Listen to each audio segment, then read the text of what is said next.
Episode 14 monster मुझे baby चाहिए और आर्यन का अर्शी के रूम में घुसना। अर्शी इस वक्त एक होटल के रूम में खिड़की के पास खड़ी होकर चांद को देख रही थी। इस वक्त उसके चेहरे पर कोई भाव नहीं था, वो बस एक टक अपनी काली और गहरी आंखों से चांद को देख रही थी। उसकी आंखों में एक अनकहा सा दर्द और कई सारे राज नजर आ रहे थे। तभी अर्शी के कंधे पर किसी ने हाथ रखा तो अर्शी बिना मुड़े ही बिना किसी भाव से बोली, कनुगो। इतना कहकर वो फिर से चांद को देखने लगी। वही उसके कहने पर भी कनु यानी कनिका, अर्शी की बड़ी बहन वहां से नहीं गई। उसने परेशान होकर अर्शी से कहा, अर्शी कब तक तुम ऐसे ही अकेले रहोगी, कब तक तुम ऐसे पत्थर दिल बनकर घूमोगी, बाहर निकलो, दुनिया देखो, तब तुम्हें पता चलेगा कि दुनिया कितनी खूबसूरत है।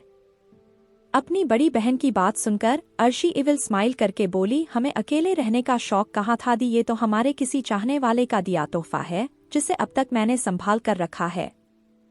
खुदा और ये कायनात गवाह होगा उस दिन का जिस दिन हम उसे ये तोहफा सूद समेत वापस करेंगे। इतना कहने के बाद अर्शी के चेहरे पर डेंजरस भाव आ गए।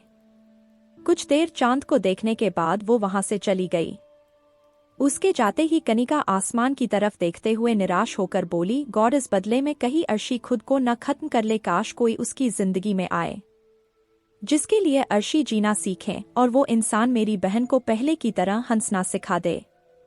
इतना कहते ही उसने अपने आंखों में आए आंसू को पोंछा और फिर वो भी वहां से चली गई। वही आर्यन और अनन्या डिनर के बाद आर्यन के रूम में थे। पिछले 1 घंटे से वो दोनों पता नहीं रूम के अंदर क्या खिचड़ी पका रहे थे और उन्होंने रूम का डोर भी अंदर से बंद कर लिया था। आर्यन बेड पर बैठ के अपने फोन को अनन्या को दिखाते हुए बोला, बेब ये देखो, ये सबसे अच्छी है।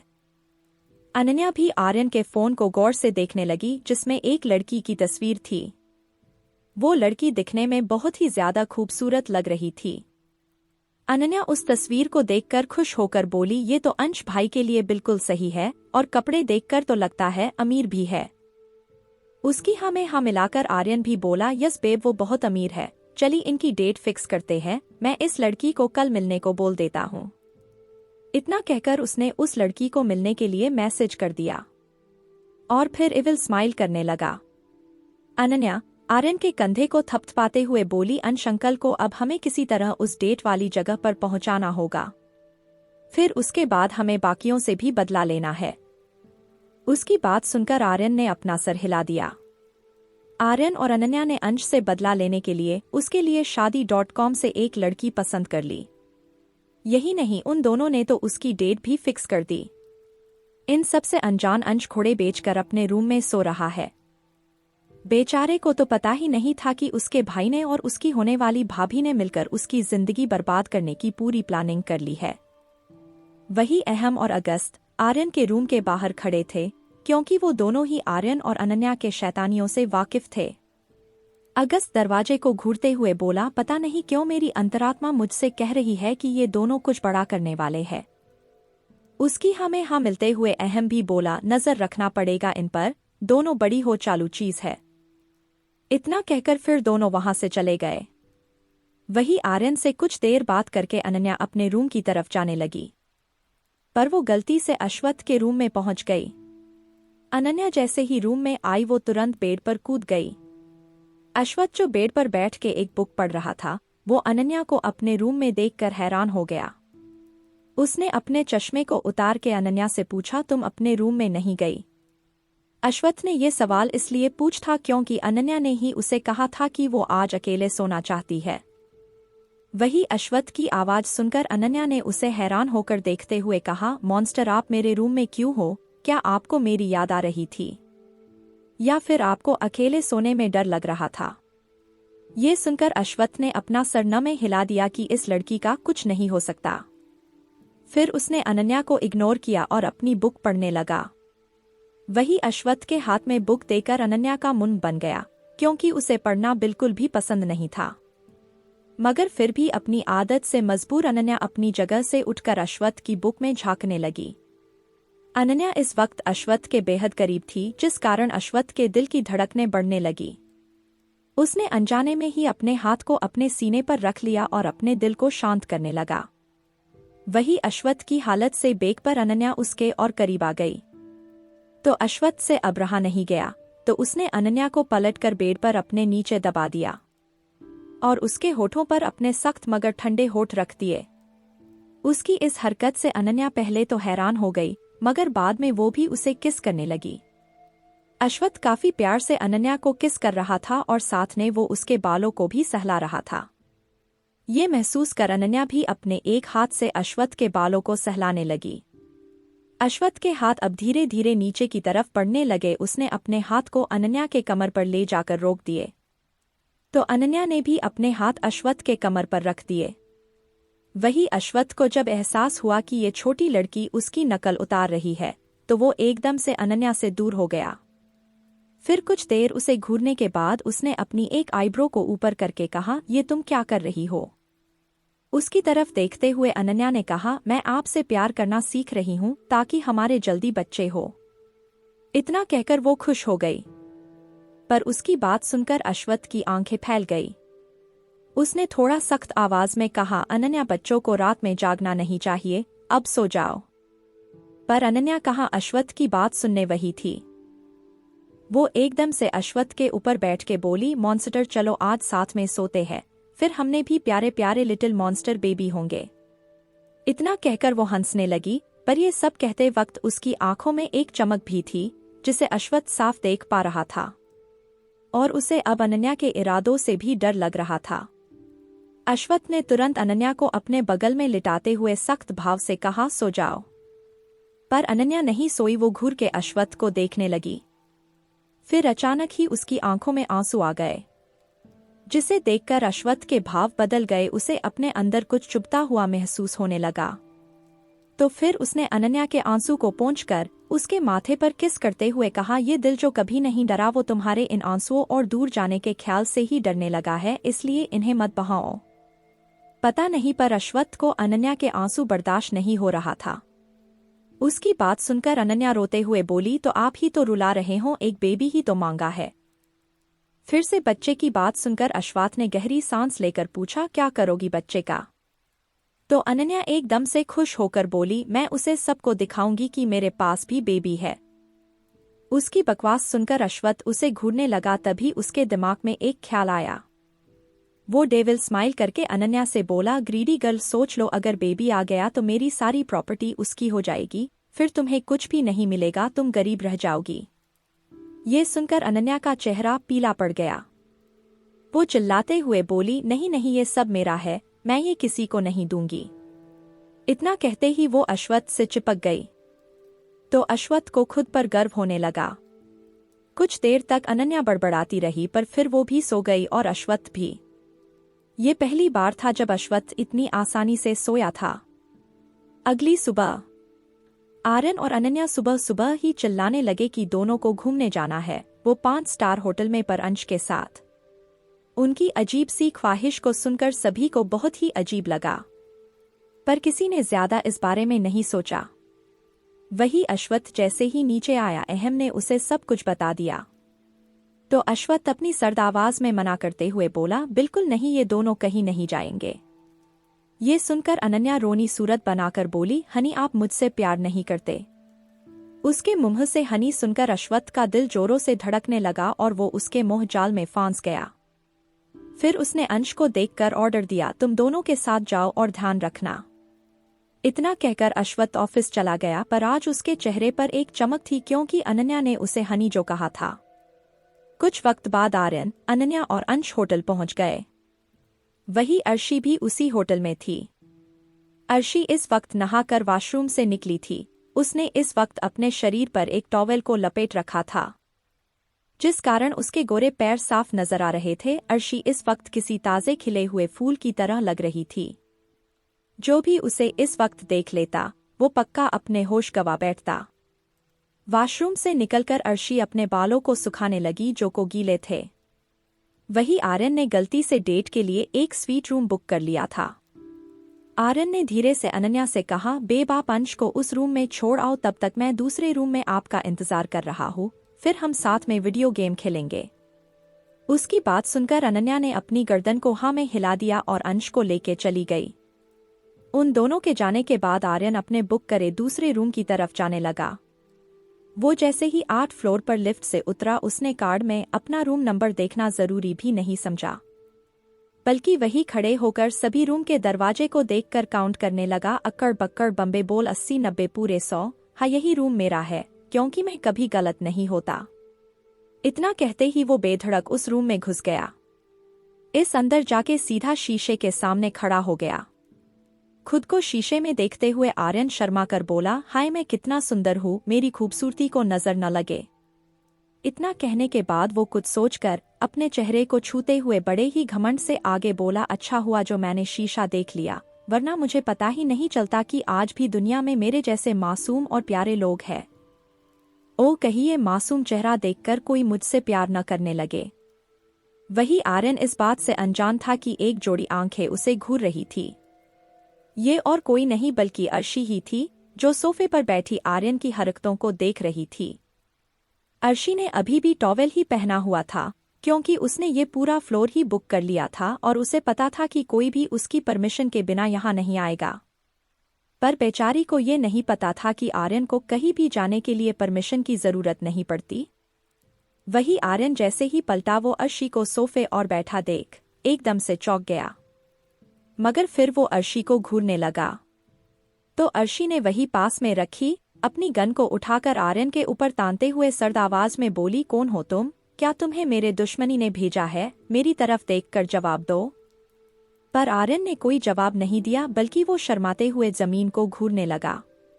ये देखकर अर्शी का चेहरा सख्त हो गया। उसने आर्यन से एक बार फिर से कहा, मुझे देखो वरना मैं तुम्हें मार दूंगी। उसकी धमकी सुनकर आर्यन डर जरूर गया था, मगर फिर भी वो शर्माते हुए बोला, वो भाई ने कहा था किसी गर्ल को ऐसे देखना पाप है, पर तुम कहती हो तो देख लेता हूँ। इतना कहकर वो अर्शी को देखने लगा। फिर वो उसे देखते हुए बोला, वैसे तुम्हें शेम बनकर नहीं घूमना चाहिए, देखो तुम्हारा टॉवेल गिर रहा है, रुको मैं सही करता हूँ। इतना कहकर उसने अर्शी के टॉवेल को थोड़ा ऊपर कर दिया, जो अर्शी के सीने से नीचे खिसक रहा था। वही आर्यन के हाथों को अपने शरीर पर महसूस कर अर्शी अपनी जगह पर जम गई। एपिसोड 15 हाय पैसा पैसा और किस। आर्यन की छुअन से अर्शी को एक अजीब सी बेचैनी होने लगी। उसने कस के अपनी मुट्ठी को बंद कर लिया, क्योंकि आर्यन के करीब होने से उसे एक अजीब सी फीलिंग आ रही थी जो उसने आज तक महसूस नहीं की। वही आर्यन बड़े ही आराम से अर्शी के टॉवेल को सही कर रहा था। टॉवेल को सही करने के बाद आर्यन अर्शी को देखकर खुश होकर बोला, ये लो मैंने सही कर दिया, लगता है तुमने पहली बार टॉवेल को पहला है, पर कोई बात नहीं, मैं तुम्हें सब सिखा दूंगा। इतना कहकर वो अपने दांत दिखाने लगा। वही उसकी बात सुनकर अर्शी ने बिना किसी भाव के अपने दांत पीसते हुए कहा, तुम्हारी हिम्मत कैसे हुई मुझे इस तरह से छूने की? आर्यन ने अर्शी के गुस्से पर ध्यान नहीं दिया और उसके गर्दन को छुते हुए मासूमियत से बोला, मैंने तो ऐसे छुआ था, क्या तुमने देखा नहीं? कोई बात नहीं, अब देख लो। इतना कहकर वो फिर से टॉवेल को उस जगह पर छूने लगा जहां उसने पहले छुआ था। उसकी इस हरकत से अर्शी ने उसका हाथ पकड़कर कस के मोड़ दिया और फिर उसे सोफे पर धक्का देकर गुस्से से बोली, कौन हो तुम? मैं ये आखिरी बार पूछ रही हूँ। सोफे पर गिरते ही आर्यन को गुस्सा आ गया, मगर जैसे ही उसने अर्शी की ठंडी आवाज सुनी तो उसके दिल ने जैसे गिटार बजने लगे। उसके मन में अचानक एक गाना बजने लगा, पहला पहला प्यार है, पहली पहली बार है। वो अभी अपने ख्यालों में खोया ही था कि तभी अर्शी ने उसके कॉलर को पकड़ के अपनी तरफ खींच लिया। उसके खींचने से आर्यन संभल नहीं पाया और जमीन पर गिरने लगा। गिरने के डर से उसने अर्शी को पकड़ना चाहा, पर गलती से उसने अर्शी के टॉवेल को पकड़कर खींच लिया और फिर जमीन पर गिरते ही वो बेशर्मों की तरह अर्शी को घूरने लगा। ये सब इतनी जल्दी हुआ कि अर्शी को भी कुछ पता नहीं चला, पर जब उसे एहसास हुआ कि उसका टॉवेल उसके शरीर से अलग हो चुका है तो उसकी आंखें शौक से बड़ी हो गई। उसने गुस्से से आर्यन को देखा, पर उसका गुस्सा ये देखकर और बढ़ गया कि आर्यन उसे बेशर्मों की तरह घूर रहा था। अर्शी ने तुरंत रिएक्ट किया और बेड से चादर उठाकर उसे खुद के शरीर पर लपेट लिया। ये देखकर आर्यन अनजाने में ही बोला, अरे इसे क्यों लपेट लिया, अच्छा नहीं लग रहा। ये सुनकर तो अर्शी का गुस्सा 7वें आसमान पर पहुंच गया। उसने अच्छे से चादर को लपेटकर आर्यन पर हमला कर लिया, पर आर्यन भी तेज था। वो तुरंत उछालकर बेड पर चढ़ गया और अर्शी को चिढ़ाते हुए बोला, द सुपर डुपर आर्यन को पकड़ना इतना आसान नहीं है। गैंगस्टर आओ आओ पकड़ो मुझे। इतना कहकर वो बेड के कोने की तरफ जाने लगा तो अर्शी भी उसकी तरफ बढ़ने लगी। उसे अपने करीब आता देखकर आर्यन बेड के दूसरी तरफ जाने लगा। तभी उसका पैर मुड़ गया और वो अर्शी के ऊपर ही बेड पर गिर गया। अनजाने में ही दोनों के होठ आपस में मिल गए, जिस कारण दोनों की ही धड़कनें बढ़ने लगी। आर्यन तो अर्शी में पूरा ही खो गया था। उसका दिल अर्शी को देखकर जोर जोर से गा रहा था, जरा जरा बेहकता है, महकता आज तो मेरा तन बदन में प्यासा हूँ, मुझे भर ले अपनी बाहों में। आर्यन को पता ही नहीं चला कि कब वो अर्शी को किस करने लगा। उसकी किस से अर्शी अपनी जगह पर जम गई, क्योंकि पहली बार वो किसी लड़के के इतने करीब थी और वो लड़का उसे किस कर रहा था। तभी अचानक रूम में अर्शी की बहन कनिका का गई। कनिका अंदर आते ही बोली, अर्शी वो आ। उसके चिल्लाने की आवाज सुनकर अर्शी होश में आई और उसने तुरंत आर्यन को अपने ऊपर से हटा दिया और खुद खड़ी होकर उसे गुस्से से घूरने लगी। ये देख आर्यन अचानक रोने लगा। वो रोते हुए अपने होठों पर हाथ रख के बोला, गैंगस्टर तुमने मेरी पहली किस चुरा ली, मैं अब भाई को कौन सा मुंह दिखाऊंगा। तुमने मुझे जबरदस्ती किस किया, मैं सबको बताऊंगा। उसके झूठे इल्जाम को सुनकर अर्शी का चेहरा काला पड़ गया। वो कुछ बोलती उससे पहले ही कनिका अपने मुंह पर हाथ रखकर हैरान होकर बोली, अर्शी तुम ऐसा कैसे कर सकती हो, मैं तो तुम्हें पत्थर दिल लड़की समझती थी, पर तुम एक प्ले गर्ल कैसे बन गई। यही नहीं, तुम रूम में एक लड़के का रेप भी कर रही हो, तुम्हें शर्म आनी चाहिए।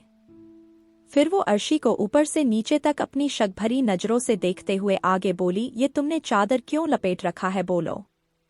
कनिका की बात सुनकर आर्यन चुप हो गया और फिर अचानक ही बोला, वो गैंगस्टर का टॉवल मैंने निकाल दिया था, इसलिए उसने चादर लपेट ली। इतना कहकर वो शर्माने लगा। कनिका ने जैसे ही आर्यन की बात सुनी वो अपनी जगह पर जम गई, क्योंकि उसे यकीन नहीं हो रहा था कि उसकी पत्थर दिल और डेंजरस बहन ने इसी हरकत की है। कनिका अपनी सोच में गुम थी कि तभी अर्शी सर्द आवाज में बोली, गेट आउट। उसकी सर्द आवाज सुनकर डरते हुए कनिका जल्दी से बोली, मैं एक डेट पर जा रही हूँ, बाय। इतना कहकर वो तुरंत भाग गई। उसके जाते ही अर्शी ने सख्त आवाज में आर्यन से कहा, मैं बताती हूँ कि जबरदस्ती किसे कहते हैं। वहीं दूसरी तरफ होटल के बाहर कई सारे लोग खड़े थे। उन्हें देखकर ऐसा लग रहा था जैसे वो लोग यहाँ किसी को मारने आए हैं। उन सब लोगों में से एक आदमी जो उन सब का बॉस था, वो बोला, यही वो होटल है, वो अभी यही है, हम उसे मार के यहाँ से आसानी से निकल सकते हैं। मैंने सुना है कि वो यहाँ अकेला है। चलो सभी लोग जल्दी से होटल में फैल जाओ। उसके इतना कहते ही सभी आदमी लोग होटल के अंदर चले गए। वही अंश और अनन्या जैसे ही बुक किए हुए रूम में पहुंचे तो दोनों हैरान हो गए। अंश पूरे रूम को देखकर आर्यन को कोसते हुए बोला, ये क्या है। उस आर्यन को क्या ये स्वीट रूम घूमना था। वो अभी इतना ही बोला था कि अनन्या, जो अपना मुंह खोले रूम को देख रही थी, उसने एक जोरदार मुक्का अंश को जड़ दिया। फिर अपनी कमर पर हाथ रख के गुस्से से बोली, मेरे बेबी देवर के बारे में कुछ भी मत कहिए, वरना मैं आपको बेच दूंगी। इतना कहते ही उसकी आंखें चमकने लगी। वो फिर अपने हाथों को मसलते हुए आगे बोली, फिर मुझे कितने सारे पैसे मिलेंगे, फिर मैं और आर्यन मिलकर उन पैसों से शॉपिंग करेंगे, चॉकलेट खाएंगे, कितना मजा आएगा। फिर उसकी बातें सुनकर बेचारे अंश को अब डर लग रहा था। वो मन में बोला, कहीं मैंने यहाँ आकर कोई गलती तो नहीं कर दी है, भगवान प्लीज मुझे बचा लो। उसने इतना ही कहा था कि तभी उस रूम में एक सुंदर सी लड़की एंटर करती है। उस लड़की को देखकर अनन्या तुरंत वहां से भाग जाती है। उसके जाते ही कनिका, जो अंश को घूर रही थी, वो खुश होकर बोली, तुम तो फोटो से भी ज्यादा हैंडसम हो, मुझे यकीन नहीं हो रहा है कि फाइनली अब मेरे पास भी एक बॉयफ्रेंड है। उसकी बात सुनकर अंश शॉक हो गया। फिर वो अपने आसपास देखते हुए कंफ्यूज होकर बोला, कौन बॉयफ्रेंड, तुम किसकी बात कर रही हो। इतना कहने के बाद वो कनिका को घूरने लगा। अंश का चेहरा इस वक्त सख्त था, क्योंकि वो अजनबी के सामने ऐसे ही रहता है और कनिका उसके लिए एक अजनबी ही थी। वही अंश को यूं कंफ्यूज देखकर कनिका मुंह बनाकर बोली, तुम अनजान क्यों बन रहे हो अंश बेबी, तुम ही तो मेरे बॉयफ्रेंड हो जिससे कल रात मैंने बात की थी, और हम गर्लफ्रेंड और बॉयफ्रेंड भी बने थे। ये सुन अंश अपनी जगह पर जम गया। फिर वो थोड़े गुस्से से बोला, क्या तुम पागल हो गई हो, मैं तुम्हें नहीं जानता और न ही मैंने तुम्हें अपनी गर्लफ्रेंड बनाया है, समझी। इतना कहकर वो रूम से बाहर जाने लगा तो कनिका उसे रोकते हुए अपनी कमर पर हाथ रख के बोली, 1 मिनट, तुम ऐसे नहीं जा सकते। इतना कहने के बाद उसने अपने फोन में अंश को कुछ दिखाते हुए कहा, ये देखो, ये हमारी कल की चैट है जो तुमने मेरे साथ की थी और अब तुम मुझे पहचान भी नहीं रहे हो। इतना कहने के बाद वो गुस्से से अंश को देखने लगी। वही अंश वो अपनी आंखें फाड़े उस चैट को देख रहा था। उसे यकीन ही नहीं हो रहा था कि ये सारे चैट उसके फोन से ही हुए हैं। चैट को पढ़ते हुए अचानक अंश बोला, 80 लाख। ये सुनकर कनिका गुस्से से बोली, हाँ, इस डेट के लिए और मेरा बॉयफ्रेंड बनने के लिए तुमने मुझसे पूरे 80 लाख लिए हैं। अंश तो एकदम स्पीचलेस हो गया क्योंकि उसके पास बोलने के लिए अब कुछ भी नहीं था। वही अश्वत्थ के ऑफिस में अश्वत्थ अपने कैबिन में बात कर काम कर रहा था और अहम, अगस्त, वेद अपना सारा काम छोड़कर सोफे पर बैठे अश्वत्थ को घूर रहे थे। अहम से जब रहा नहीं गया तो वो अश्वत्थ से बोला, बॉस, आप इतने रिलैक्स कैसे हो सकते हैं, ये जानते हुए कि आर्यन का बाहर रहना किसी के लिए भी सेफ नहीं है। वेद भी अहम की हाँ में हाँ मिलाकर अश्वत्थ से बोला, भाई, अहम सही कह रहा है, आर्यन को हमें ऐसे नहीं छोड़ना चाहिए। भाई, अगर आप कहे तो क्या मैं होटल जाऊं? अश्वत्थ के ऊपर तो जैसे किसी की बातों का कोई असर ही नहीं हो रहा था, वो अभी भी बस अपना काम कर रहा था। ये देख अगस्त चिढ़ते हुए अश्वत्थ के पास गया और फिर उसके हाथ से फाइल छीनते हुए बोला, सोना, हम कुछ बोल रहे हैं, हमें दुनिया वालों को तुम्हारे उस शैतान भाई से बचाना चाहिए और तुम हो कि अपने काम में लगे हो। ये बात तुम भी अच्छे से जानते हो कि आर्यन को ऐसे खुले आम नहीं छोड़ा जा सकता था क्योंकि वो एक शैतान है और अब तो उसके साथ दूसरी शैतान भी है। उसकी बात से इरिटेट होकर अश्वत्थ उसे गुस्से से घूरने लगा तो अगस्त डरते हुए बोला, मैं तुमसे डरता नहीं हूँ, इसलिए मुझे आंखें मत सिखाओ क्योंकि आंखें दिखाना मुझे भी आता है, समझे। इतना कहकर वो भी अश्वत्थ को घूरने लगा। अगस्त, वेद और अहम, ये तीनों ही जब से ऑफिस आए हैं इनका मन किसी काम में लग ही नहीं रहा क्योंकि इन तीनों का सारा ध्यान तो आर्यन पर था। वो इसलिए क्योंकि इन तीनों को ही डर है कि आर्यन बाहर जाके किसी न किसी को जरूर परेशान करेगा और अब तो उसके साथ अनन्या भी थी, इसलिए वो तीनों और भी ज्यादा परेशान थे। अश्वत्थ उन तीनों को देखकर गुस्से से बोला, बस बहुत हो गया, अब निकलो यहाँ से। वही अनन्या रूम से निकलने के बाद होटल में ही घूमने लगी क्योंकि बेचारी को पता नहीं था कि उसे किस रूम में जाना है। अनन्या जाकर एक गलियारे में खड़ी हो गई और वो भी आर्यन की ही तरह हर रूम के दरवाजे को घूरे हुए बोलने लगी, अक्कड़ बक्कड़ बाम्बे बोल, 80 90 पूरे 100। इतना कहते ही अनन्या खुश कर बोली, यही रूम है जहां आर्यन मेरा इंतजार कर रहा होगा। इतना कहते ही वो दौड़ते हुए सीधा उस रूम में घुस गई। रूम में पहुंचते ही उसकी नजर सामने टेबल पर रखे बैग पर पड़ी जिसके अंदर ढेर सारा पैसा था। ये देखकर अनन्या की आंखें लालच से चमकने लगी। वो तुरंत जाकर उस बैग को पकड़कर किस करते हुए बोली, हाय पैसा पैसा।